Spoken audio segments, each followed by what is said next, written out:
Celabox.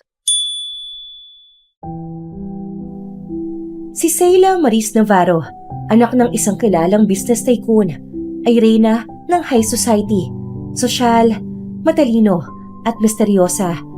Ngunit sa likod ng marangyang buhay, may tinatagong lihim. Naging ina siya sa triplets mula sa isang gabing mainit na kasama ang isang lalaking minsang nagpabilis ng tibok ng kanyang puso. Ano kayang gagawin niya kung malaman niyang ako ang ina ng mga anak niya? Samantalang si Evelyn Luca Thalor, kilalang negosyante na brutal sa negosyo at malamig sa babae. Ang tanging mga anak lamang ang kahinaan. Sheila, you are my home. Kahit saan tayo, basta kasama kita at ang mga bata, that's all I need. Paano kung ang babaeng mahal mo ay biglang naging yaya ng mga anak mo? At papaano kung sa pagitan ng galit at pagdududa, mas lalo lang lumalim ang pagmamahalan?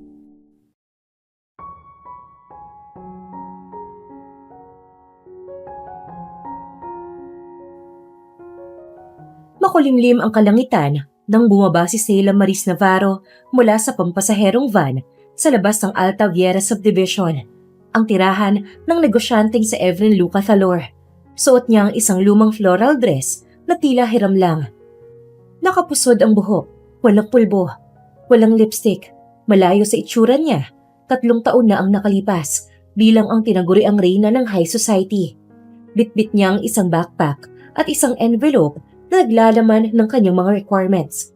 Umayo siya ng tayo sa harap ng guardhouse at bahagyang nanginig ang boses ng magsalita. Good afternoon po. I'm here to apply as a nanny. May schedule po ako. Tinignan siya ng gwardya. Halatang nagtataka kung bakit mukhang pamilyar ang babae sa kanya. Name mo, miss? Sheila. Referred po ng agency. Saglit na katahimikan ang namayani. Naramdaman niyang binusisi siya ng mga mata ng gwardya bago ito tumawag sa loob ng bahay gamit ang intercom. May babae pong nagangalang Sheila daw po for nanny position. May ilang segundong katahimikan bago tumango ang gwardya at sinenyasan na pumasok na siya. Diretso po sa main door, ma'am. May susundo po sa inyo ron. Tahimik siyang naglakad sa sementadong daan papunta sa mansyon. Mabigat ang bawat hakbang niya. Tila may sariling buhay ang kaba sa dibdib niya. 3 taong walang yakap, halik o kahit isang sulyap sa mga anak niya. Hindi pa siya tuluyang nakakapasok nang bumukas ang pinto ng bahay at doon bumungad sa kanya si Evelyn. Matangkad, matipuno, naka-dark blue polo at itim na pantalon. Matatalim ang mga tingin nito, malalim ang titig sa kanya at mas lalong dumagdag sa presensya nito ang aura ng otoridad. Hindi ito ang lalaking bumalot sa kanya ng init noon. Mas seryoso na, mas malamig, pero ang hindi nawala ay ang paraan ng pagtitig nito sa kanya. Parang hinahanap kung sino siya. You're here for a nanny position? Oo. Mahina niyang sagot, halos hindi siya makatingin sa mga mata nito. Come in. Malamig nitong sabi, tumalikod agad at nagsimulang maglakad pabalik sa loob ng bahay. Tahimik na sumunod si Sheila, pero sa loob niya, gulong-gulo ang emosyon. Pagpasok nila sa mansyon, sinalubong sila ng isang malawak na living room. Glass walls, eleganteng furniture, at may mga laruan sa gilid. The place didn't look like it belonged to a ruthless CEO. It looks warm, kid-friendly. May mga credentials ka? Tanong ni Evelyn habang naupo sa leather couch. Pinapwesto siya sa kabilang sofa. Kilala siya ni Evelyn. Malamang ay kilala nito ang pamilya niya. Meron. Sabay abot niya ng brown envelope. Naka-prepare ang lahat. Pero fake ang lahat. Forged background. Pero credible-looking documents. Galing lahat sa taong tumulong sa kanya mula nang magising siya sa coma. Binuksan yun ni Evelyn at sinulyapan. Used to work in Spain. Isa siyang Navarro. Paanong nagtatrabaho siya sa Spain? 3 taon na wala ito. Nagtrabaho ito sa ibang tao? Sa pagkakakilala nito kay Sheila, ay imposible ang bagay na yon. Yes po, 3 years. Sa isang pamilya roon. Tumakas po ako recently. Tumakas? Bumuntong hininga si Sheila. Hirap na hirap siyang magkunwari sa harap nito. Kung natatandaan lang sana niya kung paano niya naibigay dito ang mga anak niya. Ayon sa doktor, ang head trauma niya dulot ng pagkakabagsak ng ulo at nagsanhi ng selective amnesia. May nakakalimutan siyang mga importanteng bagay tulad na lang kung bakit binigay niya kay Evren ang anak niya. Ang naaalala lang kasi niya ay nang iwan niya ang mga bata sa pinto ni Evren habang duguan siya. Hindi niya maalala kung saan niya nakuha ang dugong yon o bakit takot na takot siya. Ang dami pa niyang hindi naaalala. Hindi ako pwedeng makita ng pamilya ko. I'm sorry kung madrama pakinggan. But I just needed to escape. Hindi pa ako handang makita sila. Lalo pa't ang laki ng kasalanan ko sa kanila. Kahiyan ako sa pamilya namin. Tumigil siya sandali. Nagkunwaring humugot ng bigat. Mataas ang koneksyon ng pamilya ko. Pero alam kong kaya-kaya mong hadlangan sila kung sakaling hanapin nila ako. I heard hindi kayo natitinag, Mr. Calor. That's why I apply here. Kasi dito, sigurado akong safe ako. Kung naririnig lang siguro siya ng ama at mga kapatid, ay siguradong gigasahin siya ng mga ito. Tumahimik si Evren. Ginamitan niya ng reverse psychology. Sa buong mundo ng elite, si Evren lang ang hindi natitinag sa impluensya. At alam niyang kahit magka-level ang pamilya niya at si Evren, hindi nito hahayaang may makialam sa loob ng bahay niya. May trauma ka? Tanong ni Evren, may bahid ng pag-aalala. May head injury, minor memory loss. Nang magising ako, parang gusto kong mag-alaga ng mga bata. Kasi they remind me of something I can fully remember. I know it sounds crazy. Hindi niya kayang sabihin ang totoo. Hindi pa. Hindi pa ngayon. Mabigat ang rason mo. But I don't hire people based on drama. I hire based on skill. Nagkatinginan sila. Ngayon niya lang ulit nakita ang lalaking minsang naging dahilan ng kabaliwan ng kanyang puso. She remembered that night. Wild, passionate, unforgettable. A night na hindi niya kailanman pinagsisihan. Kaya nga naisip din niya, kaya siguro nito niya iniwan ang mga bata. Dahil si Evren ang ama ng mga anak niya. Kailangan din niyang alamin yon. I can handle this. Give me a chance. Saglit nakatahimikan ang namayani. Tila sinusukat siya ni Evren hanggang sa bumuntong hininga ito at umiwas ng tingin. You'll start tomorrow. Trial basis. You'll stay in the guest room since yaya ka naman ng mga anak ko. Ang triplets. Si Levi, Milo, at Lyra. Be warned. Matatalino at makukulit ang mga yon. And don't try to get too close. Noted po. Hanggang sa marinig nila ang isang tinig. Papa! Wala na pong gata si Levi! Isang batang lalaki ang tumakbo pababa mula sa hagdan. May hawak na maliit na baso. Sinundan ito ng dalawa pang bata. Dalawang babae na mukhang kopyang-kopya ng features ni Evren. Tumigil ang mundo ni Sheila. Sila ang mga anak niya. Parang sinakal ang dibdib niya. Biglang nanubig ang mata niya. Hindi niya napansin na nakatingin sa kanya si Evren na kumunot ang noo nang makita ang reaksyon niya. Natigilan ang tatlo nang mapansin niya. Sabay na tumingala ang tatlo sa kanya. Sino po siya, Papa? Tanong ni Lyra. Si Evren ay tumingin kay Sheila. Nag-a-apply siya bilang bagong yaya. Gusto niyo ba siya? Sumilip ang batang lalaki mula sa likod ng sofa. Ang bango niya, Papa! Gusto ko po siya! Saad ni Milo. Napakagatlabi si Sheila. The oldest, o ang mas nauna sa kanilang lumabas, ang chubby boy na mukhang mahiyain, ay unti-unting lumapit at kumapit sa laylayan ng coat niya. Ote, may bear ka rin?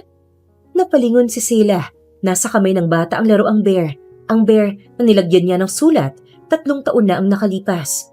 Nanlamig ang buo niyang katawan. Hindi pa rin nila natatanggal ang liham doon at sigurado dahil parang ganun pa rin ang pagkakatahi niya ron. I like her, ani ng batang babae. She looks like a princess. Ngumiti si Sheila, nanginginig ang labi. Umupo siya at hinaplos ang pisngi nito. Salamat, baby. Anak ko. Piping saad niya sa isip. Kinaumagahan ay maagang nagtungo doon si Sheila. Dala-dala din niya ang mga gamit niya. Pero pagpasok niya ng bahay ay halos matumba siya dahil sa pagsugod ng mga bata sa kanya. Niyakap siya ng mga ito. Napaluha si Sheila, ngunit agad niyang pinunasan yon nang makita si Evren na pababa ng hagdan habang nakatingin sa kanya. "Yoyose, come play with us!" Narinig ni Sheila ang tinig ng batang lalaki. Pare-pareho silang may bitbit na stuffed toy habang yakap pa rin siya. Sumikip ang dibdib niya, mga anak niya. Okay, pero tapusin muna natin yung breakfast ha? Ani Sheila, nakita niya kasi ang isang maid doon na may bitbit na pagkain. Nakita niyang papalapit sa Evren sa kanya. Nang humiwalay ang tatlo sa kanya, ay hinawakan siya ni Evren sa kamay at hinila patungo sa kusina. Nagulat pa siya. Sir Evren? Sir Evren ha? Parang wala tayong pinagsamahan. Sheila, ha? You don't remember how we kiss? Mapanuyang saad ni Evren na kinatigil niya. Bumuntong hininga siya at hinayaan na lang ito sa gagawin nito. Hindi nagsalita si Sheila habang kumakain sila. Pagkatapos naman nilang kumain ay pinagtimpla niya si Evren ng kape. Mukhang hindi naman kasi ito nagmamadali. Mainit ang aroma ng kape sa buong kusina. Habang nililigpit ni Sheila ang mga pinagkainan nila, nakatayo siya sa gilid ng kitchen island, nakaputing apron. Sa kabilang dulo ng mesa, nakaupo si Evren, nakaputing polo at nakalilaylay ang isang kamay sa sandalan ng upuan. Tahimik lang itong pinagmamasdan si Sheila. Para bang may malalim na iniisip. Hindi mapakali si Sheila sa mga tingin nito. Ilang ulit siyang nagkunwaring abala sa paghuhugas ng baso. Pero nararamdaman niya ang presensyang hindi umaalis sa likod niya. Hindi niya na napigilan ang sarili na lingunin to. Evren, may dumi ba ako sa muka? Napataas ng kilay si Evren, may bahagyang ngiti sa labi na para bang hindi ito masungit sa kanya kahapon. Funny, bakit ka mahihiya? Hindi naman, nagtataka lang. Tumayo si Evren at lumapit sa counter. Kinuha ang kanyang tasa ng kape. You know, it's ironic. Aniya, habang pinapaikot ang tasa sa pagitan ng mga daliri. Nagbimbangan tayo dati, pero ngayon, para kang dalagang bagong ligo, tuwing titignan kita. That was long time ago. And that doesn't mean I'm comfortable being stared at like a love specimen. Relax, just appreciating the view. Uminom si Evren ng kape, saka ngumiti at bumalik sa upuan. Bago pa siya makasagot, dumating ang tatlong bata, tumatawa at may hawak na mga laruang dinosaur. Daddy! Sigaw ni Levi, ang pinakabibo sa tatlo. Binuhat sila isa-isa ni Evren at pinaupo sa kanyang kandungan. Saglitan na wala ang tensyon nang makitang masaya ang mga bata habang nilalaro ang buhok ng ama nila. Eat your fruits, okay? Dili ni Sheila habang nilalagay ang hiniwang mansanas sa mga platito nila. Okay, Yaya Ganda! Sabay-sabay na sagot ng mga bata. Pagkatapos ng ilang minuto, tumayo na si Evren. I have to go. Be good, okay? Yes, Daddy! Isang halik sa pisngi ang binigay nito sa bawat isa. Ngunit si Sheila, nanatiling nakaupo, kunwaring abala sa pag-aayos ng pagkain sa mesa. Napansin ni Evren yon, tumigil ito saglit, saka tumikhim. Thought I'd get a goodbye too? Nag-angat ng tingin si Sheila. Nagulat sa sinabi nito. Safe travel. Tumalikod si Evren, hindi na sumagot. Sa likod ng mahinang pagsarado ng pinto, doon lang napabuntong hininga si Sheila. Hindi niya alam kung bakit parang may kasamang sumbat ang tingin ni Evren bago ito umalis. Nang dumating si Evren sa kumpanya nito, nagiging abala na si Evren sa pagtingin sa mga kontrata, habang mabilis ang galaw ng kamay niya na may hawak na ballpen. Pero kahit gaano kadetalye ang mga dokumento, hindi siya makafocus. Muling tumunog ang relo sa pulso niya. 11:20 a.m. Napatingin siya sa pader kung saan naroon ang malaking round clock. Hindi pa man tanghali. Kanina pa siya tingin ng tingin doon. Hoy! Isang boses ang bumasag sa katahimikan. Si Renz, ang kanyang kaibigang legal advisor, at dumaan sa opisina para magpasay ng mga urgent papers. Napansin ko lang nakikita ko kasi mula sa labas na parang Every 10 minutes kang titingin sa relo. May date ka ba mamaya? Umirap si Evren pero hindi sumagot. Kunot ang noon nito habang nakatingin sa kontrata na hawak. Kanina pa niya binabasa yun pero wala siyang maintindihan dahil nasa ibang bagay ang isip niya.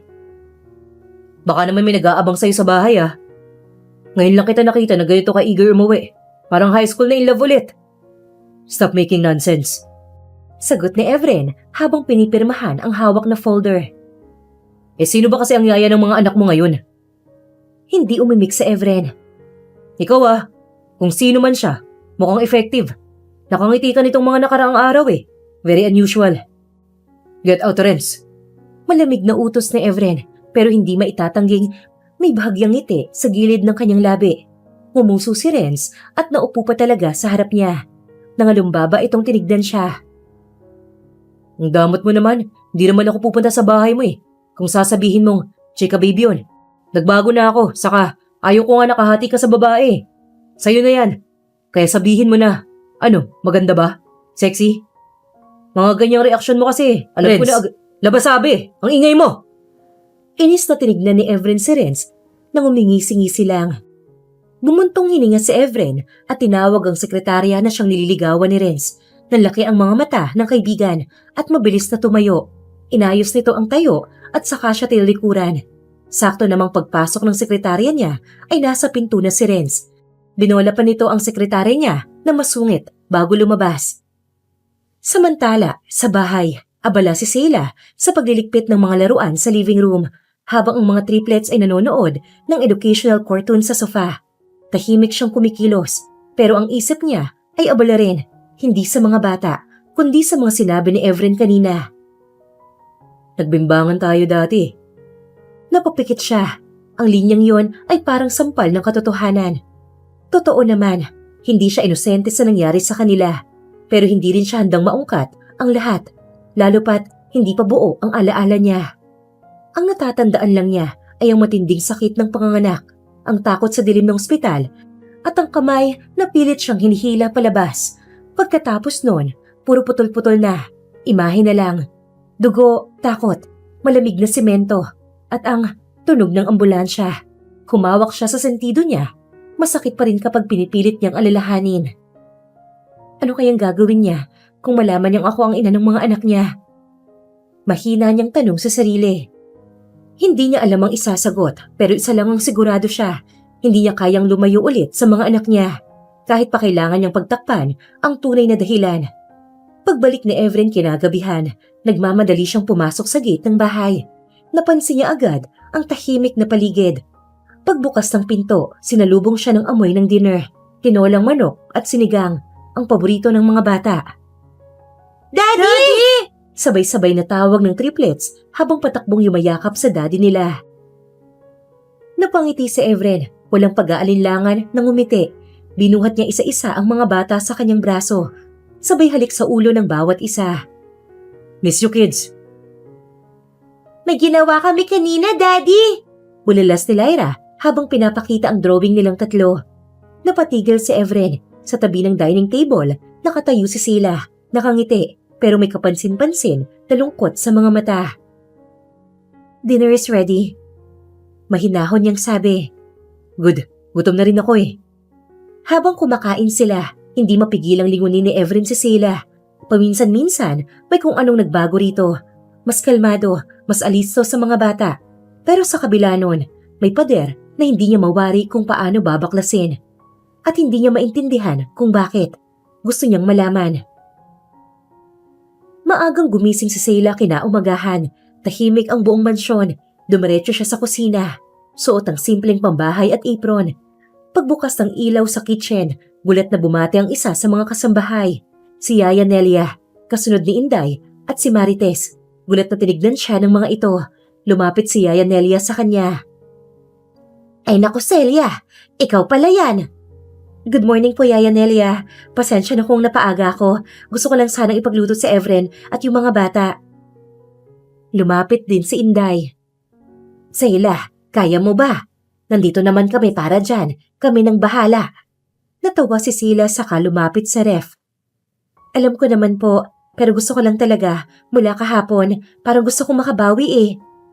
Makabawi? Eh ang alam namin, bagong yaya ka dito. Kanino ka babawi? Kay Sir? Tanong ni Marites. Aba, sa triplet syempre. Bilang kababahagi ng pamilya habang nandito ako. Nagkatinginan ang tatlo at sabay siyang tinignan. Bakit ang defensive mo masyado? Parang may ibig sabihin sa ila, ha? Saad ni Yaya Nelia. Wala. Tara na, tulungan niyo na lang ako. Pagluluto tayo ng breakfast buffet. Gusto ko Filipino style. Tocino, whirled rice, itlog, tsaka may hot choco ang mga bata. Si Sir Evren pala, pwedeng kaping barako. Nako, Sheila, parang alam mo rin ang gusto ni Sir Evren ah. Common knowledge lang siguro. Doon ay naiiling silang nagsimulang mag-prepare. Tanging tunog lang ng mga gamit ang naririnig ni Sheila. Lumipas ang mga oras habang nagluluto si Sheila ng sinangag at piniprito ang tocino. Natatawa siya sa kwentuhan ng mga maid. Sheila, honest question lang ha. Huwag kang magalit. Sige, shoot. May asawa ka na ba? Wala po. Eh yung mga bata, parang sobrang maalaga ka sa kanila. Ibang level ang pagiging maalaga mo. Mga dating yaya nila, hindi ganyan mag-alaga. Saad ni Inday. Mahal ko kasi sila eh. Yun lang importante sa akin ngayon. Gusto ko silang alagaan nang higit pa sa iba. Parang may drama sa likod ng mga salitang yan ah. Tukso pa ni Yaya Nelia. Naku Yaya, baka pag napanood niyo ang life story ko, magka-part 2 pa ang Mara Clara. Aba talaga lang ha, Sheila. Artista ka ba dati? Nope, pero once, sinabihan ako ni... Bagyang natigilan si Sheila nang maalala ang sinabi ni Evren. Na isang taong kilala ko na para daw akong kontrabida sa isang teleserye. Aba, sino yung taong yan? Si Sir Evren. Parang close kayo na Sir Evren ah. Tinaas baba pa ni Marites ang kilay nito. Natigilan si Sheila at tinignan ang mga ito. Bahagya siyang natawa. Umiling siya at saka tumalikod para tignan ang frying tocino at para din hindi nila makita ang pagsalubong ng kilay ni Sheila nang maalala ang mukha ni Evren. Tahimik lang na nakatayo si Evren. Nakakrus ang mga braso nito at bahagyang nakasandal sa pintuan. Nakaitim itong polo at slacks. Bagong ligo, sinusundan ng kanyang mga mata ang bawat galaw ni Sheila. Ang ngiti sa mga kanyang labi, ang bagsak ng buhok sa pisngi, ang kanyang tawa. May init sa dati malamig niyang mga mata. Sheila. Hindi ito gumagalaw. Hindi rin naman siya napapansin ng mga kasambahay at ni Sheila. Pinagmamasdan lang nito ang babae. Sa mga mata nito, may bagyong puno ng magkahalong damdamin. Pagkilala, pananabik, at isang mas malambot na pakiramdam. Sheila, kung hindi mo kami pinigilan, kami na ang magluluto. Pero aminado ako. Ibang level ka magluto ah, ang bango. Oo nga, amoy piyesta ng bayan. Ang sarap lang na maramdaman ko na may silbi ako dito kahit simpleng almusal lang. Sheila, totoo ba yung sabi ni Inday kagabi? Parang chismosang tanong ni Yaya Nelia. Ano namang sabi ni Inday?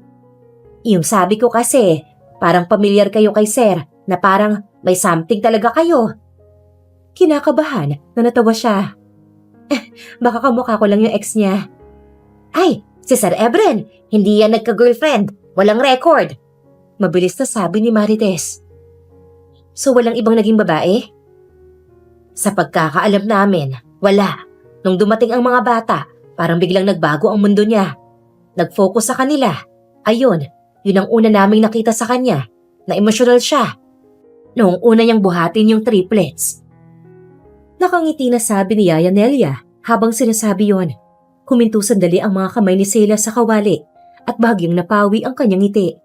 May dumaan na munting alaala sa kanyang mga mata, pero mabilis niya itong nilimot.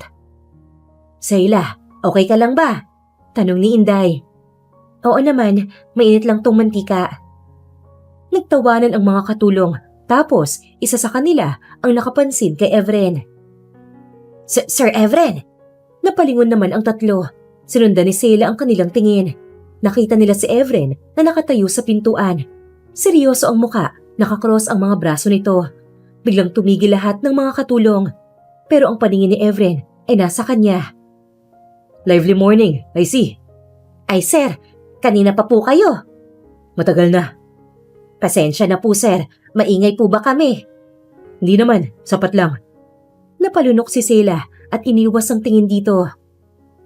Ihanda ko lang ang breakfast sir. Hindi mo naman trabaho yan. Alam ko, pero gusto ko lang para sa mga bata. You didn't have to. Pero, salamat. Dahan-dahan na umalis ang mga maid sa kusina. Awkward na iniwan sila Sela at Evren. Mabilis na inayos ni Sela ang lamesa. Hindi siya makapag-focus dahil nanonood si Evren sa kanya. Talagang hindi nito inaalis ang tingin sa kanya. Hanggang sa dumating ang triplets. Nakaupo na ang triplets at si Evren. Si Sela ay nakatayo lang. Pinapanood silang kumain. Yaya Say, sit with us! Sabi ni Levi. No sweetie, kayo na lang. I'm just watching over you. Yaya Say, eat ka na po! Nakangusong sabi ni Milo. Si Evren naman ang bumaling sa kanya. Kaya nang magsalita ito ay wala na siyang nagawa. Upo ka na. Don't just hover there like a ghost.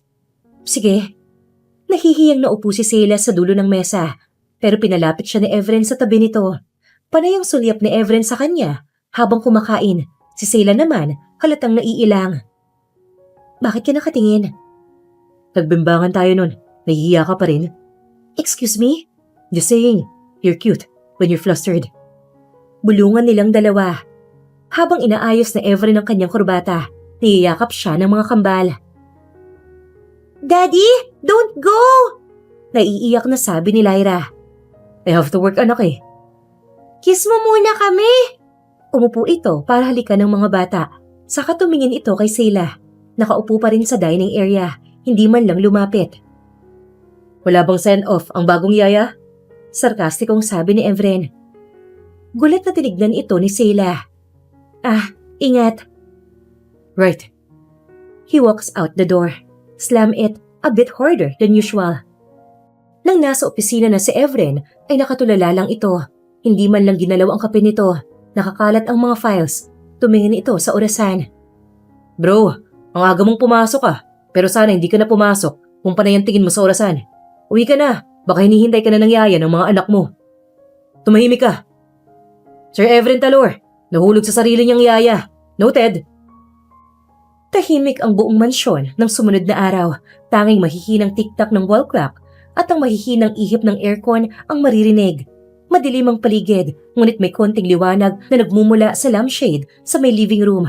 Nagmulat ng mata si Sela habang nakahiga sa kama. Kumakalam ang kanyang sikmura. Ano ba to? Gutom ako? Hindi na siya nakatiis. Bumangon siya, nagsuot ng manipis na robe sa ibabaw ng kanyang silk pajamas. At tahimik na lumabas ng kwarto.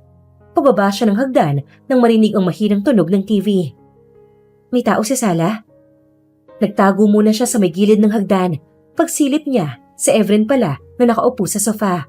Nakasando at shorts lang. Seryosong nanonood ng documentary tungkol sa war tactics. May hawak itong baso ng whiskey. Ay, siya pala yan. Gusto sana niyang bumalik sa taas. Pero mas nalaig ang gutom niya. Huminga siya ng malalim at tumuloy sa kusina. Ilang minuto siyang naghalungkat ng mga prutas at crackers. Saka dinala ang tray, pabalik na sana sa itaas, pero may tumikhim. Gising ka rin? Can sleep? Napatigil si Sela, lumingon dito, nakatingin si Evren sa kanya. Malamlamang ilaw, ngunit maliwanag ang titig nito. Nagulat man, ay pinilit niyang maging kalmado. Oo, gutom lang, hindi ko alam na gising ka eh. Halika rito, samahan mo ko, para hindi rin ako antukin. Nagdadalawang isip siya, pero sa huli, lumapit siya sa sofa at umupo sa kabilang dulo nito. Nilapag niya ang tray sa coffee table. Sandali siyang natahimik. Si Evren nakatingin lang sa screen, pero paminsan-minsan sumisimple ang sulyap sa kanya, pati na sa tray. Crackers at apple slice? Pinagluto ka ng buong bahay, tapos yan lang ang kakainin mo? Midnight snack lang naman, baka magka-acid pa ako eh. Alaga sa sarili, pero hindi pa rin sapat. Lumapit si Evren, tumagilid ng upo at nilapit ang katawan kay Sela. Napalunok siya nang maramdaman ang init ng hininga nito sa gilid ng pisngi niya. Iba ang gutom mo ngayong gabi, Sela. Pabulong na saad ni Evren. Napakulot ang noo niya at agad siyang umatras. Evren, baka nakakalimutan mong boss kita rito. Di ako nakakalimot, pero ikaw ang nauna. Umupo ka rito. Nakapambahay, na halos hindi naman nakapambahay. Humihingi ka ng atensyon, Seila. Bigla siyang nainis sa sinabi nito. Assumption mo lang yan. Uupo lang naman ako. Hindi siya pinatapos nito. Tumagilid palalo si Evren at sinapo ang isa niyang tuhod. Saka dahan-dahang hinimas yun gamit ang hinlalaki. Alam mo bang hindi ko makalimutan kung paano mo ako hinalikan noon? Ganun ka pa rin ba ngayon, Seila? Maalab? O mas magaan na? Napasinghap si Seila. Kinurot niya ang hita ni Evren at umatras muli. Evren, please. Don't flirt with me. This isn't the time. Hindi ba? You're the one who sat beside me, looking like temptation. You think I don't remember every inch of you? Tumayo si Seila, kinuha ang tray at tumalikod. Good night, Mr. Talor. Good night, baby. Habang paakyat si Seila, mabilis ang tibok ng puso niya. Hindi dahil sa takot, kundi dahil sa tensyon na bumabalot sa bawat sulyap ni Evren. Nang mapag-isa sa kwarto, pinikit niya ang mata. Pero sa halip na gutom, ang mukha ni Evren ang laman ng isip niya. Ang titig, ang tono ng mga boses nito. Ang tanong sa mga isip niya. Ano ba itong nangyayari? Bulong niya. Nang sumunod na araw ay maagang bumaba si Seila. Hindi na ininda ang kakaibang pakiramdam mula sa gabing yun. Ngunit hindi niya alam, sa kwarto sa itaas, hindi pa rin nakakatulog si Evren. At sa bawat lingon niya sa siling, isang tanong ang bumabalik. Bakit parang gusto ko siya ulit? Sa kalagitnaan ng masarap na tulog niya sa mansyon, isang matinis na boses ang bumalot sa kusina. Evren Lucatalor! Ilang beses ko bang sasabihin na huwag mong kakainin ng bacon habang nagluluto pa ako? Malakas na sigaw niya habang hawak ang spatula. Nakasandal sa counter si Evren. Isang piraso ng bacon sa kamay, ngumunguya na parang walang narinig. Good morning din sa'yo, Sunshine. Masarap ng luto mo. Mahirap pigilan. Bakit pa parang lagi kang walang pakialam sa mga rules ko dito sa kusina? Rules? Kala ko ba yaya ka? Hindi ka HR ng household. Chill ka lang. Yaya ako, oo. Pero hindi ako invisible. May dignidad din to, no? Habang abala sa bangayan ang dalawa, biglang sumulpot ang tatlong munting ulo mula sa gilid ng mesa. Tulad ng mga tsismosang kapitbahay, sumisilip at tahimik na nanonood sa kanila. Si Daddy na naman, oh, laging talo. Mahinang bulong ni Levi sa kapatid nito. Tignan mo, oh, si Yaya Seila, parang si Wonder Woman. Kasi naman si Daddy matigas ang ulo eh. Ayaw sumunod sa kusina rules. Lumingon siya sa mga mata. Mga chikiting, breakfast is almost ready. Tulungan niyo na ako kay Daddy niyo. Huwag niyong hayaang kumain bago mag-pray. Yes, Yaya Seila! At parang may misyon, sabay-sabay nilang kinorner si Evren sa gilid ng counter. Daddy! Off-limits ang bacon! Bawal yan! May rule si Yaya Say! Natatawang na pailing naman si Evren. Ganun. Lahat kayo ngayon. Kakampi ng yaya nyo? Yaya Say is not just a yaya. She's the boss of the breakfast universe. At ikaw ang number 1 pasaway, Daddy! See? Democracy wins. This is betrayal. Betrayal by my own flesh and blood. Nagtatampong saad ni Evren pero tinuro ni Seila ang mesa. Sit. Kumain ka dyan ng maayos at walang bacon hanggat hindi ko sinasabi. Yes, boss. Habang nag-aalmusal ay panay ang irap ni Seila dito. Habang abala ang mga bata sa pagkain ng hotdog, sinangag at scrambled eggs, hindi napigilan ni Evren ang sulipad si Seila habang nagsasalin ito ng gatas sa baso ng isa sa mga bata.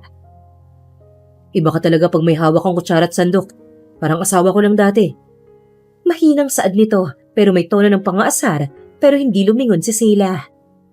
Ewan ko sa'yo, pag mo kong ginaganyan. I'm serious. Di mo ba nararamdaman? Parang bumabalik na ulit tayo.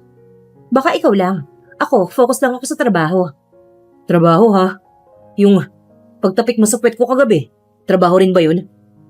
Napalunok si Seila. Binilisan niya ang paglalakad palayo. Hindi ko yun sinasadya. Tsaka, hindi kita tinapik. Nadulas lang ako. Yaya Say, bakit mo tinapik si Daddy sa puwet? Sabi ni Milo.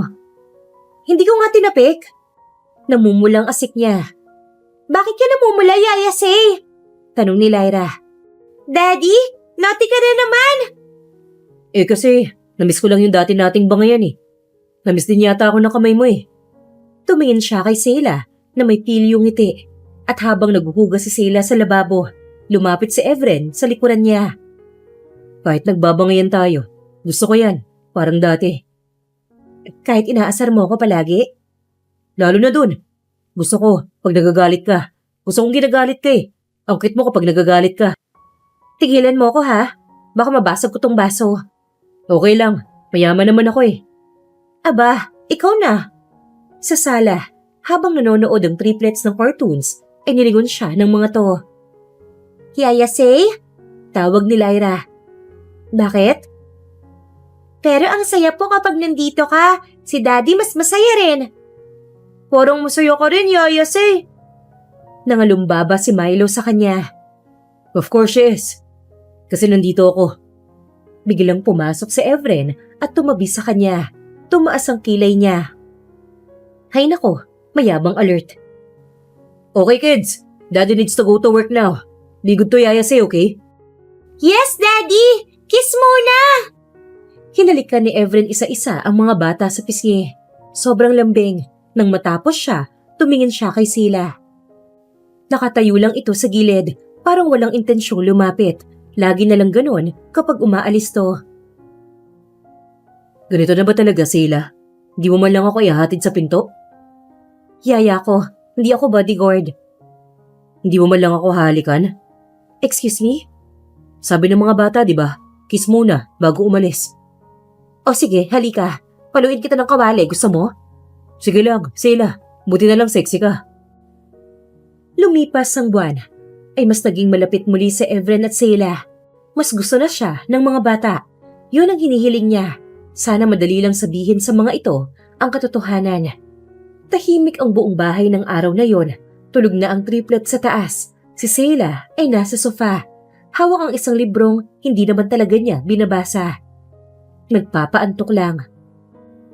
Biglang may narinig siyang tunog ng kotse sa driveway. Sumilip siya sa bintana, nakitang may dumating na black SUV.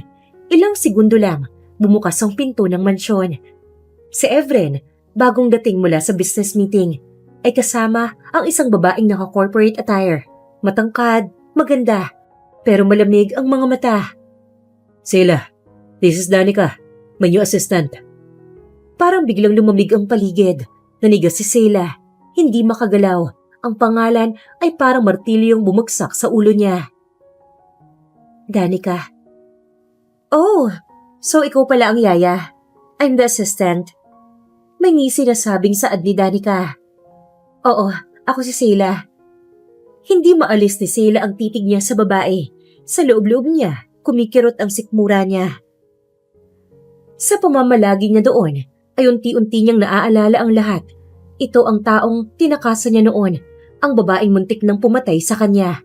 At ngayon, nasa loob na ulit ito ng buhay nila. Bumabalik sa isip ni Sela ang gabing tinakot siya ni Danica sa lumang apartment niya. May hawak na maliit na kutsilyo si Danica. Malamig ang boses nito. Evren, will never be yours. Hindi mo siya pagmamayari. Sabay hawak ng tiyan niya. Kung hindi ikaw ang aalis, ako ang mag-aalis sa'yo, for good. Pero nakatakas siya ng mga araw na yon. Sa sobrang bilis ng pangyayari, nakikita na lang niya ang sarili na nanganganak sa ospital. Pero matapos nun, sa sobrang takot niya na madamay ang mga bata, tumakas siya sa ospital at dumiretso sa bahay ni Evren noon. Napabalik siya sa kasalukuyan. Si Evren ay abala sa paglalagay ng mga papel sa table. Si Danica, nakaupo lang, nakatingin sa paligid na parang sinusuri ang bawat sulok ng bahay. Si Sela, pilit na kalmado pero ramdam niya ang panlalamig ng mga kamay niya. Danica, we'll be working closely with me starting tomorrow. Lihim na hinawakan ni Evren ang kamay niya. Ayos ka lang ba? Hindi ko siya babae ah. Si Daddy ang naglagay sa kanya sa posisyong yan. I see. Nakangiti si Danica pero matalimang tingin sa kanya. Don't worry, Yaya. I won't get in your way. Pero malinaw kay Sela ang ibig sabihin sa likod nun. Isang banta. Nakahiga si Sela, pero hindi na makatulog. Bumabalik sa isip niya ang mga nangyari. Pumikit siya ng mariin. May mga alaala ng mga araw na halos mawalan siya ng buhay sa panganganak. Nang gabing naramdaman niya na may mali sa ospital. At ngayon, nakikita niya ang sagot sa tanong na matagal niya nang kinakatakutan. Ilang linggo ang lumipas, si Danica palaging nasa paligid ni Efren sa opisina. May sulyap na may halong panunuya tuwing makakasalubong si Sela sa bahay. Si Sela, palihim na nakikinig sa mga usapan ni Danica sa telepono. May isang gabi, nahuli ni Sela si Danica na nasa private study ni Efren, tila may hinahanap sa may drawer. Isang linggo pa ang lumipas, habang nasa hardin si Sela, may nakita siyang envelope na nakalusot sa pagitan ng mga lumang libro sa isang bench na matagal nang hindi ginagamit. May logo ng Navarro Group sa sobre. Bakit napunta yun doon? Sigurado siyang nahulog yun sa gamit ni Danica. Nang buksan niya, halos mahulog siya sa kaba. Mga kopya ng lumang sulat at dokumento na naglalarawan ng plano laban sa kanya. Isang sulat mula sa stepfather ni Efren, pirma at lahat, nakasaad. Danica, siguraduhin mong mapapalayo si Efren kay Sela. Hindi siya ang babaeng para sa kanya. Kung kinakailangan, tapusin mo na habang maaga. Gusto ko, ikaw ang maging asawa ni Efren. Napapikit siya, bumigat ang dibdib sa nabasa. So, it was you, all along. Hanggang sa may naalala siya. Nakita ni Sela noon sa isa pang dokumento ang medical na record niya noong nagbubuntis siya. May mga annotation, tila may nagplano na kung paano siya aalisin habang nanganganak. Noon pa man, gusto ng ama ni Efren na si Danica ang para dito. At nang malaman nilang buntis siya, naging plano nilang wasakan ang buhay niya habang pinapanganak niya ang mga anak niya. Kinabukasan, hinarap ni Sela si Danica. Tahimik ang library, pero ramdam ang tensyon. Ito ba ang akala mong hindi ko malalaman? Hawak niya ang sobre. Natigilan si Danica. Maya-maya ay ngumisi. You think Efren will believe you? Hindi ko kailangan ng paniniwala niya para malaman kung sino ka. You should have died that night, Sela. Pero hindi ako namatay eh. At ngayon, nandito ako. Not for long. Nakamasid si Efren mula sa hindi kalayuan. Hindi niya marinig ang buong usapan. Pero kita niya ang tensyon. Napatitig siya kay Danica, halatang mahinala na rin. Mag-isa si Sela, hawak ang mga ebidensya. Alam niyang oras na para sabihin kay Efren ang lahat. Pero takot pa rin siya sa posibleng mangyari. Kapag nalaman ni Danica, nabukas na ang barahan niya. Nakatingin siya sa salamin, may luha sa mata pero may apoy sa loob. Hindi mo na mauulit ang ginawa mo noon, Danica. Hindi na ako yung dating Sela. Bulong niya. Hindi niya nakita na naroon sa Efren sa labas ng pinto. Kunot ang noon nito habang nakikinig sa kanya. Si Sela ay abala sa pag-aayos ng mga gamit ng mga bata nang biglang pumasok si Danica. Nakasara agad ang pinto sa likod niya. May mapanoksong ngiti sa labi nito. May sasabihin ako sa iyo, Yaya, para hindi ka masyado mabigla mamaya. Hindi siya tumingin. Abala pa rin. Wala akong pakialam. Ikakasal na kami ni Efren. Lumapit ito at bumulong sa kanya. Parang biglang pumirot nang matindi ang dibdib ni Sela. Natigilan siya. Halos mahulog ang mga laruan na hawak. Hindi siya makapagsalita. 3 years kang nawala. Ano sa tingin mo? Maghihintay siya? Ako ang kasama niya noon. Ako ang nandito. Nanahimik si Sela, pero ramdam ang panginginig ng kamay. Gusto niyang sumigaw, pero walang boses na lumalabas. Para siyang pinipiga mula sa loob, dala ng sakit, at ng alaala ng 3 taon na wala siya sa piling ni Efren at ng mga anak niya. Paglabas ni Danica, ay siya namang pagpasok ni Efren. Gusto siyang makausap nito, pero siguro para sabihin ang sinabi ni Danica. Ayaw kitang kausap, Efren. Doon ka na lang kay Danica. Pero hinawakan ni Efren ang siko niya. Niyakap siya sa likuran. Ayoko sa babaeng yun. Ayoko. Say, ikaw lang ang gusto ko. Agad niyang pinunasan ng luha niya. Sumimangot siya nang harapin siya ni Evren. Bubuntisin na lang kita para hindi yun matuloy. Ikaw lang ang papakasalan at bubuntisin ko Sayla. Ano ba yung sinasabi mo? Hindi na natapos ni Sayla ang sasabihin niya nang halikan siya ni Evren. Doon sa kwarto ng mga bata ay may nangyari sa kanila. Mabuti na lang at wala doon ang mga bata, kaya nasulit nila ang oras na yon. Engagement party ni Evren at Danica ng sumunod na araw, magarbong ilaw at mga bisita mula sa corporate world. Champagne glasses at mamahaling gown. Sa mansyon lang naman nila Evren ginanap yon.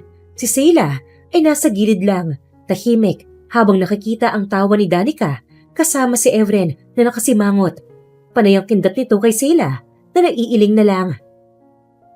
Hawak niya ang tray ng merienda para sa mga bata na nasa maliit na play area sa gilid. Pilit siyang umiti sa kanila kahit mabigat ang dibdib. Alam naman niyang may plano si Evren na hindi itutuloy pero nasasaktan pa rin siya. Si Milo, isa sa triplets, ay tumatakbo pababa para sana tawagin si Sayla. Biglang nadulas sa ikatlong baitang mula sa ibaba.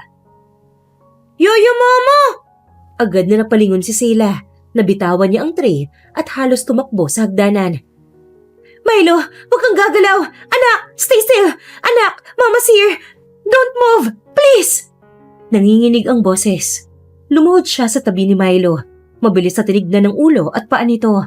Parang automatic ang bawat kilos. Parang nakabalik siya sa sarili niyang ina-mode na matagal niyang tinago. Nanginginig ang kamay niya habang hinihipo ang tuhod ng bata.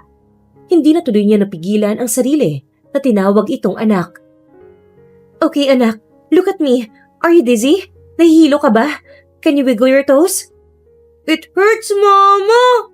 Umiiyak itong tumango. Natigilan pa siya at napagtanto na tinawag pala siyang mama ni Milo. Pero napakilos siya nang umigik ito. Napapikit si Sayla sa bata. Pilit na pinapakalma habang sinusuri kung may pilay o tama ito. Halos mangiyak-ngiyak na siya sa takot.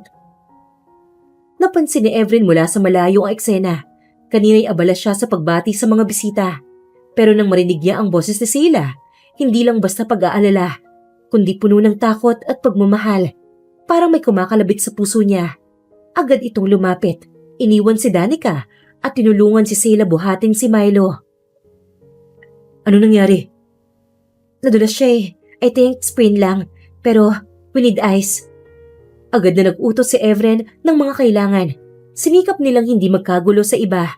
Kaya dinala nila si Milo sa loob ng bahay. Pinaupo nila ito sa sofa. May ice pack sa paa. Si Sayla ay nakaluhod sa harap nito. Pinupunasan ng luha ng bata gamit ang panyo. Si Evren ay nakatayo sa gilid. Tahimik lang na pinagmamasdan ang interaksyon nila. Ang dalawa sa triplets ay nasa tabi ni Milo. Nag-aalala din. Mama, will I be okay? Of course, baby. You're strong. Just like your mama. Doon, parang napako ang tingin ni Evren kay Sayla. Your mama. Ramdam niya ang tindi ng koneksyon sa pagitan nila.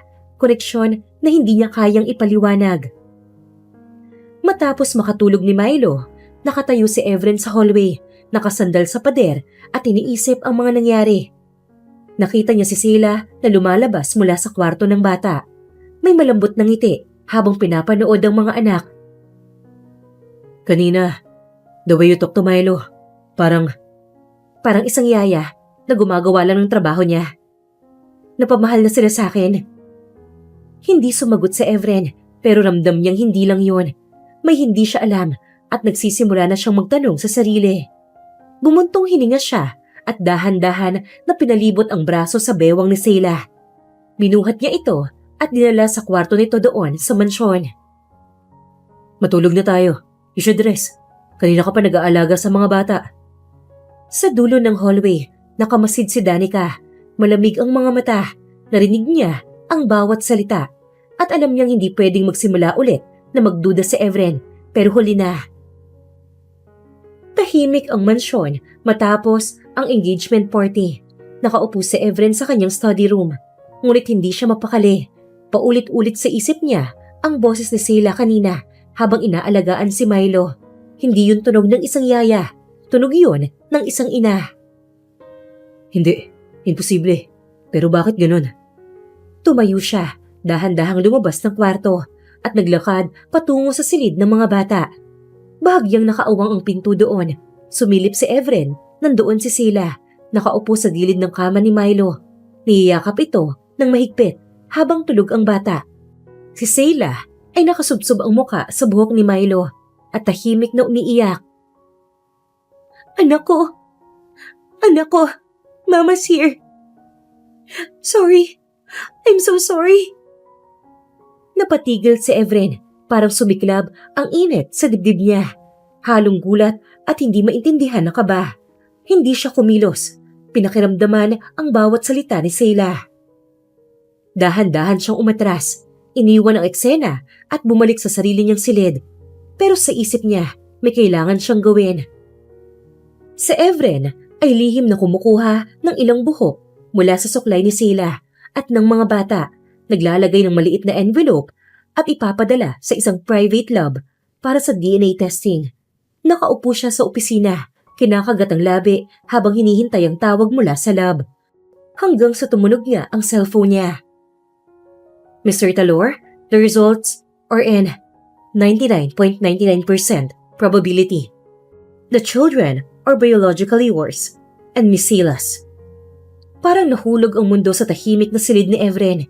Natigilan pa to, mahigpit ang hawak sa telepono. Naramdaman niya ang halo-halong emosyon, galit, saya at pagkabigla. Ano to, Sheila? Kinabukasan, hinintay ni Evren na makatulog ang mga bata. Pagkatapos, pumasok siya sa silid kung saan nag-aayos si Sheila ng mga laruan. We need to talk. About what?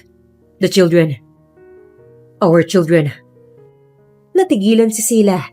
Halos mabitawan niya ang laruan na hawak. Marahan siyang tumingin kay Evren. Nanginginig ang labi. Paano mo nalaman? DNA test. You think I wouldn't find out? 3 years. 3 years, Sheila. 3 years ako naghahanap ng sagot. Umiwas ng tingin si Sheila. Nangingilid ang luha. Sasabihin ko na sana noong nakakaalala ako. Pero nung lumabas si Danica, natakot ako. Natakot akong saktan niya ang mga anak ko. Mga anak natin. And you kept them from me. At paanong nadamay si Danica? Hindi ko ginusto, Evren. Wala akong magawa. Pagkatapos kong manganak, may mga taong gustong alisin sila sa akin. Gustong patayin ako. Lumapit lalo ito na halos pabulong pero mabigat ang boses nito. Sino? Si Danica at ang stepfather mo. Napapikit sa galit si Evren. Kumuyom ang kamay nito. Matagal ko nang alam na may tinatago ang matandang yon. Pero hindi ko akalaing aabot siya sa ganito. Hinawakan niya ang kamay ni Evren. Evren, hindi ako humingi ng tulong kasi alam kong delikado ka rin. Delikado ako? Hindi. Delikado sila. Kinabukasan ay hinanap ni Evren ang mga lumang files sa opisina ng Navarro Corp. Nakikipag-usap sa private investigators. Pinapakita ang CCTV footage at medical records. Nakatanggap ng testaments mula sa dating empleyado ng ospital na tumulong sa pagtatago ng triplets. Nakahanap ng sulat na galing sa stepfather niya. May instruction na, remove her quietly. Si Evren ay nasa harap ng isang opisyal, kasamang ebidensya, mga dokumento, sulat at testimonya. With all this, we can issue a warrant immediately. Habang nag-aalmusal ang lahat, dumating ang mga pulis. Si Danica ay nabigla pa, pilit na ngumiti kay Evren. Evren, what's going on? Justice. Binaliktad ni Danica ang mesa, pero agad siyang hinawakan ng mga pulis. Sa kabilang banda, sinama rin ng mga otoridad ang stepfather ni Evren. Nakaposas, galit na sumisigaw. You will regret this, Evren! No, you will. Hindi makapaniwala si Sheila na matatapos din yun. Guminhawa ang pakiramdam niya na wala ang takot niya. Tahimik na nakaupo si Sheila sa hardin, pinagmamasta ng mga bata habang naglalaro. Lumapit si Evren, mabigat pa rin ang muka pero mas kalmado na. Tapos na sila. Hindi na nila tayo masasaktan. Salamat. Hindi na nagsalita si Evren. Umupo siya sa tabi ni Sheila at magkasama nilang pinapanood ang mga bata. Kailangan nating ipaalam sa mga bata ang totoo, na ikaw ang totoong ina nila. Sumandal si Sheila at tumango dito. Hindi nga nila pinatagal yun. Agad na sinabi sa mga bata. Matatalino ang mga bata, kaya agad nilang naintindihan yun. Sumisilip ang sinag ng araw sa malalaking bintana ng mansyon. Maagang nagising ang triplets at kasalukuyang kumakain ng pancakes sa dining table. Si Evren ay nakasuot ng simpleng t-shirt at shorts. Nakaupo sa dulo ng mesa habang nagbabasa ng newspaper. Si Sheila naman ay nasa kusina. Gumagawa ng pancake habang pinapanood ang mga bata. "Mama, more cereal please!" Sigaw ni Lyra. "Wait lang baby, he'll get a sugar rush." Sugar rush? Ano yun, Papa? Tanong ni Milo sa ama. Ibig sabihin, tatakbo ka sa buong bahay na parang raket at mapapagod si mama mo kakahabol. Tumawa ang mga bata. Napailing si Sheila habang nilalagyan pa rin ng syrup ang pancake ni Lyra. Mula nang mawala sa buhay nila ang panganib, tila bumalik ang kulay sa bawat araw. Wala nang takot sa bawat galaw. Wala nang pag-aalinlangan. Ang mansyon na minsang tahimik at malamig, ngayon ay puno na ng halakhak ng mga bata at kulitan ng dalawang pusong matagal na nasabik sa isa't isa. Dahil hindi nagtatrabaho si Evren, ay nakipagbanding ito sa kanila. Nakahiga ito sa carpet kasama ang triplets. Naglalaro sila ng mga building blocks. Pumapasok si Sheila, dala ang tray ng juice. Oh, here comes the queen. Saad ni Evren habang nakatingin kay Sheila. Naglakad siya papunta sa kanila. "Huwag kang corny." "Daddy, make mama a castle," sabi ni Levi. Castle? Sure, pero dapat kasama siya sa loob. "Bakit ako?" Para prinsesa ka, pero sa akin ka lang. Namula si Sheila at mabilis na binaba ang tray sa mesa. Hindi niya maitatanggi, may kilig pa rin sa bawat banat ni Evren. Pero sa ilalim ng lahat ng biro at kulitan, ramdam niya ang lalim ng pagmamahal nito. May picnic set up sa damuhan nila. May blanket, basket ng pagkain at mga laruan ng bata. Si Evren at Sheila ay nakaupo habang ang triplets ay naglalaro ng habulan. Namiss ko to, sabi ni Evren habang nagbubukas ng juice. "Ano?" yung may kasama kang totoong pamilya sa mga simpleng bagay. Hindi lang puro trabaho o problema. "Ako rin." Sandaling katahimikan ang namayani. Hinawakan ni Evren ang kamay ni Sheila. Marahan na dinala sa labi nito. Sheila, hindi ko hahayaan na may mga hiwalay pa sa atin. "I hold you to that, Talor." Sa bawat haplos at yakap, parang unti-unting natatabunan ng saya ang sugat ng nakaraan. Pero hindi lang si Evren ang nagpapasaya sa kanya ngayon, pati ang 3 munting kaluluwa na bunga ng pagmamahalan nila. Nang sumunod na araw, habang naghuhugas si Sheila ng pinggan, ay tahimik na pumasok si Evren sa likod niya. Marahang niyakap siya mula sa likod. "Evren, ano ba yun?" Landian lang habang wala ang mga bata sa paligid. Rare opportunity. "Nakikita mo naman na naghuhugas ako ng plato Exactly. Sexy ka habang naghuhugas ng plato. Bumuntong hininga si Sheila pero hindi maitago ang ngiti. Pinagpatuloy niya ang ginagawa. Habang si Evren ay nakayakap lang sa kanya. Tila ayaw siyang pakawalan. Kung dati ay puro kaba ang gabi niya, ngayon ay may kasamang init at kapayapaan. Ang mga yakap ni Evren ay hindi na lang basta pisikal. Parang sinasabi nito na ligtas siya, na ito ang tahanan niya. Mahimbing na ang tulog ng mga triplets sa kabilang silid. Si Evren at Sheila ay nasa kama, nakaharap sa isa't isa. May tahimik na musika mula sa speaker. Alam mo, minsan iniisip ko, kung hindi nangyari lahat yun, baka ngayon, mas marami pa tayong anak. Hinampas ni Sheila ang dibdib nito. 3 nga hirap na tayo minsan. Pero gusto ko pa, para mas marami akong dahilan na magtrabaho at umuwi ng maaga. O baka gusto mo lang ako makasama ng mas madalas? Exactly, yun ang gusto kong mangyari. Hindi nakasagot si Sheila. Nang marahan siyang hinalikan ni Evren. Hindi yun madali ang halik. Mabagal, puno ng damdamin at tila sinasariwa ang lahat ng mga pinagdaanan nila. Let's get married, say. Gustong-gusto na kitang kasama at tawaging asawa ko. Nakangiti si Sheila. Marahan siyang tumango sa sinabi nito. Sa gabing yun, walang balakid, walang hadlang, sila lang. Dalawang pusong matagal nang pinaghiwalay. Ngayon ay magkasama na muli sa ilalim ng iisang bubong. Kinabukasan ay mas masaya silang magpamilya. Si Evren ay gumuguhit kasama ang mga bata. Si Sheila ay dumating dala ang mga cookies. "Mama, we made the family picture po!" Sigaw ni Milo. Pinakita ni Milo ang drawing. Si Evren, si Sheila at silang tatlo. Magkakasama, nakangiti, may malaking araw sa itaas at may nakasulat na "Our Home." Natigilan si Sheila, napangiti at halos maluha. "It's perfect, anak." Just like us.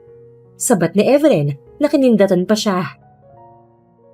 Hindi na napigilan ni Sheila at niyakap ang mga ito. Isang mahigpit na yakap, mainit at buong yakap. Lumipas ang mga buwan. Kinasal na silang dalawa. Hindi yun magarbo, pero masaya sila. Mas gusto kasi ni Sheila na walang masyadong taong nakakaalam sa kasal nila. Nakaupo si Sheila sa gilid ng kama, hawak ang cellphone niya.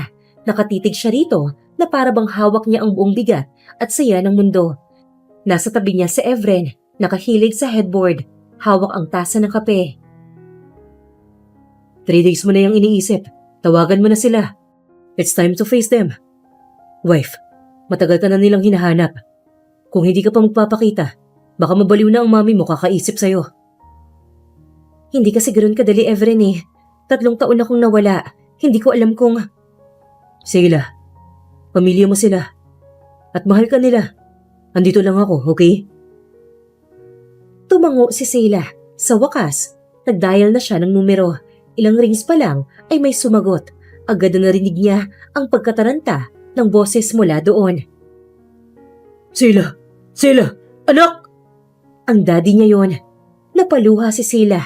Hawak-hawak ang cellphone na parang ayaw bitawan. Daddy? Daddy, si Sheila to. Anak! Diyos ko! Buhay ka! Sumingit ang mami niya. Halatang umiiyak din. May halong tawanan at iyakan sa kabilang linya. Naririnig niya pati ang mga kapatid na nagtatanong at sumisigaw ng pangalan niya. I'm coming home po. Sobrang namiss ko kayo. Sorry po, Mommy, Daddy. Babawi po ako. Sobrang namiss din kita, anak. Namiss ka namin. Sumikip ang dibdib niya dahil sa mga hikbi ng mami niya. Pero, may gusto po akong ipakilala sa inyo. Lumingon siya kay Evren at sa triplets na nasa pinto ng kwarto. Nakasilip at nakangiti. Parang biglang gumaan ang dibdib niya. Tumakbo ang mga ito, papasok at niyakap siya. Hinabukasan ay agad silang nag-ayos. Maaga pa lang ay nagbiyahe na sila. Isang private jet ang lumapag. Nakakasual pero elegante ang ayos ni Sheila. Hawak ang kamay ng isa sa triplets. Si Evren naman ay bitbit ang dalawa pa. Parehong nakasuot ng matching white shirts na may print na Team Mama. Lanado ba tong matching shirts? Nakangising saad nito habang naglalakad. Of course, para alam nila kung sino ang bida rito. Hinaplos ni Evren ang baywang niya. But feeling ko, ako yung bida rito, sweetheart eh. Keep dreaming, Evren. Sa malawak na driveway, nakahanay ang buong pamilya Navarro. May mga eleganteng kotse, malalaking puno at isang fountain sa gitna. Kitang-kita ang kaba at pananabik sa mukha ng lahat. Unang sumalubong si Timothy at Rabel, ang magulang nila. Si Timothy ay agad niyakap si Sheila ng mahigpit na parang ayaw na siyang pakawalan. Anak, akala namin. Mahigpit niyang niyakap ang mga ito. I'm here now, Daddy, and I'm never leaving again. Sumunod si Ravel. Hinaplos ang mukha ni Sheila at saka yumakap ng mahigpit. We prayed every single day. Every single day. Hindi talaga makapaniwala ang mami niya na nakayakap na siya sa mga ito. Isa-isa ring lumapit ang mga kapatid niya. Kilala sa kani-kanilang personalidad at presensya. Na-miss niya ng sobra ang pamilya niya. Kung hindi lang sana siya natakot na humingi ng tulong sa mga ito noon. Si Sheila ay humakbang paharap. Hawak ang kamay ni Evren. Nasa likod nila ang triplets. Medyo nahihiya pero curious. Everyone, this is Evren Luca Thalor, my husband. And this are our children. Mukhang nagulat pa ang pamilya niya. Hindi din kasi niya sinabi sa mga ito kung sino ang ama ng kanyang anak. Kaya naiintindihan niya ang gulat ng mga ito. Lalo pa at sobrang yaman din ni Evren. Si Evren naman ay umiti ng may kumpiyansa pero halata ang respeto. Good afternoon po. I know, this is a lot, but I love Sheila. And I promise to take care of her for the rest of my life. Diretsahang saad nito. Tumangutango ang mga kapatid niya, lalo na si Kuya Terence niya na sobrang strikto pagdating sa kanilang mga babae. Lumapit ang daddy niya, inabot ang kamay kay Evren. Welcome to the family, son. Isa-isang lumapit ang mga kapatid para magpakilala sa asawa niya at sa triplets.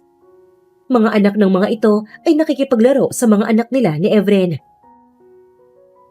Nangunguna talaga si Kuya Terence at Kuya Tyrone niya doon at alam niyang i-interviewin ng mga ito ang asawa niya. Sumali pa nga ang Kuya Thorne niya na may seryosong muka. Akbay nito ang asawa nito na si Isolde. Ang best friend niya rin, si Tayran at Sulin, ay kalmado lang na nakikipag-usap. Hindi maiwasang maluha ni Sheila. Lahat ng muka, lahat ng tinig, pamilyar, pero parang bagong-bago rin. Sa gitna ng tawanan, tanungan at kwentuhan, alam niyang ito ang araw na hindi niya malilimutan. Kumpleto na sila. Habang nagpipicture taking, biglang naghabulan ang mga bata sa damuhan. Si Evren ay sumama din, pero nahulog ang cellphone nito sa fountain. Umagalpak ng tawa ang buong pamilya, kaya lumapit siya. Yan kasi, trying to be cool ka pa. Ginisihan siya ni Evren at inakbayan. Hinagkan nito ang sentido niya. Worth it. Natawa ka eh. Sus, worth it ka dyan. Oo kaya, pakis nga. Mabilis naman niya itong hinalikan, saka lumayo. Pagkatapos ng mahabang salo-salo, magkahawak kamay sina Sheila at Evren sa veranda. Tanaw ang hardin kung saan naglalaro pa rin ang mga pinsan at anak nila. You know, I didn't think I'd get this back. What? A family. A home. Ikaw. Hinaplos nito ang pisngi niya. Sheila, you are my home. Kahit saan tayo. Basta kasama kita at ang mga bata. Yun lang ang kailangan ko. Thank you. And I love you, Evren. Mas mahal kita sobra. Asawa ko. Hinalikan siya ni Evren. Marahan pero puno ng pangako. At sa unang pagkakataon, matapos ang mahabang taon ng takot, sakit at pag-aalinlangan, si Sheila ay nakatayo sa lugar kung saan siya nababagay. Hindi lang bilang anak at kapatid, kundi bilang asawa, ina at babae na minahal. At minahal din ng lubos. The story of Sheila and Evren teaches the life will always throw challenges our way. May mga moments na parang wala ng way out at parang gusto na lang sumuko. Pero gaya ng sa kanila, natutunan natin na it's easier to face hardships when you have someone to hold on to. Isang taong handang manatili kahit gaano kahirap. Hindi lahat ng laban ay agad nating napapanalunan. Minsan, kailangan muna nating masaktan at madapa bago natin maramdaman ang tunay na success at happiness. It also shows na family is not always about blood. Pwedeng makahanap ng totoong pamilya sa mga taong pinili nating mahalin at magmahal din sa atin. Sa kwento nila, naging tahanan sila sa isa't isa at sa kanilang mga anak. Kahit hindi perpekto ang simula at higit sa lahat, mahalaga ang forgiveness, letting go of the pain and anger to finally live in peace. Because in the end, love and forgiveness build the strongest home. At dyan na po nagtatapos ang kwento nila Sheila at Evren. Ako po si Miss Lee, ang inyong tagapagsalaysay. Hanggang sa muli, dito lang sa Inday Series.